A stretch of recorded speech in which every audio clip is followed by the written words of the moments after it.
Welcome to Rewrite Her Voice, the podcast that takes a bold and compassionate look at the inner critic living rent-free in your head. You know the one. She's judgmental, perfectionistic, and never misses a chance to tear you down. But here's the truth. That voice isn't truly you. Each week, we dive into an honest conversation with powerful stories and practical tools to uncover where that inner mean girl came from, why she shows up, and how to rewrite her script. It's time to reclaim your inner voice, break the cycle of self sabotage, and speak to yourself with the kindness and strength you deserve. If you're ready to stop letting your inner mean girl run the show and start showing up as your most authentic, empowered self, let's go. There, my sweet friend. There is a voice that whispers, "You're not good enough. You have to prove yourself. Do not try that. You will look stupid." And it sounds protective, right? It sounds practical. It even sounds wise. But what if it's actually fear disguised as responsibility? Today, we're talking about physical insecurities, mental insecurities, comparison, and the deeper belief underneath them. Physical insecurity, mental insecurity, and comparison.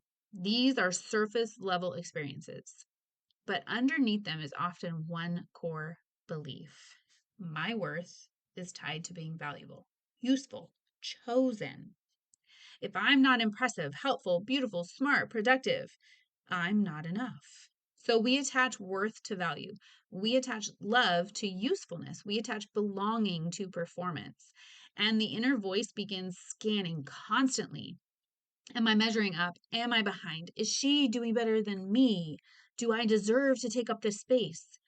And this voice isn't trying to destroy you. It's actually trying to protect you from rejection, but it does it by shrinking you. So whenever you try something new, like launch a project, share your story, change your body, shift careers, you leave the known, and the brain hates the unknown. So your protective voice steps in and says, stay where it's safe. Do not risk embarrassment.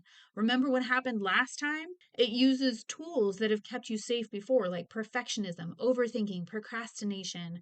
I'm just being realistic. Now's not the time. But here's the question. Are you moving toward pleasure or just moving away from discomfort? Because sometimes we mistake avoidance for wisdom. The things that matter most to us, the creative ideas, the big dreams, the vulnerable conversations, the authentic self expression, those require exposure. And unfortunately, exposure feels dangerous. So the voice pulls out the past.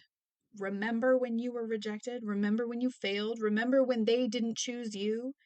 And it concludes, if you try again, that pain will repeat. So instead, it suggests lack. There's not enough space for you. There's too much competition. Other people are better. You're too late. And that's scarcity thinking, not truth. At the heart of all this is one vulnerable question. If I show up as my authentic self, will I still be loved? Will I still be accepted?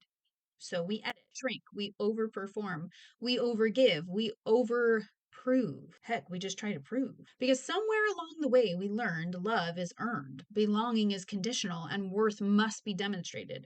But your worth was never meant to be attached to usefulness. You're not valuable because of what you produce. You are valuable because you exist. The voice that says otherwise is protecting a younger part of you. And she deserves compassion, not shame. So instead of fighting the voice, I want you to ask, what are you afraid will happen? What are you protecting me from? Is this about safety or about growth? And then gently remind yourself, growth feels like vulnerability. Expansion feels like exposure, and discomfort doesn't mean danger. You don't have to eliminate fear. You just have to stop letting it define your worth. So, time to get out your little notebook, your little journal, your notepad on your phone, wherever you need to do some writing, typing, that stuff. Because I'm going to give you some questions and I want you to hang on to them. And I want you to actually answer the questions. I want you to spend time in them. I want you to do some self reflecting. So, pause as needed. Okay. Just pause when you need to catch up. Pause when you need to finish typing or writing out the sentence, okay? There is no rush. First question. Where have I attached my worth to being useful or impressive? What is something meaningful I've avoided because it feels vulnerable? When I feel not enough, what am I comparing myself to?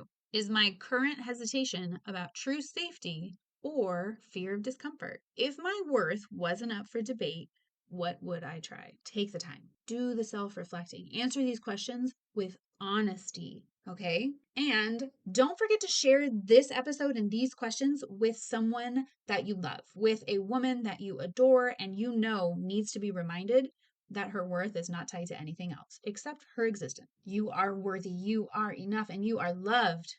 Always remember that. Until the next time, my sweet, sweet friend. Love, Rach. Hey, my sweet friend. Thank you so much for spending time with me today on Rewrite Her Voice. If you loved today's episode, will you hit that subscribe button for me? And be sure to share it with a friend. If you're ready to quiet your inner mean girl and step into your own authentic voice, I would love for you to join me inside our Cultivating membership. Until next time, remember, you are enough.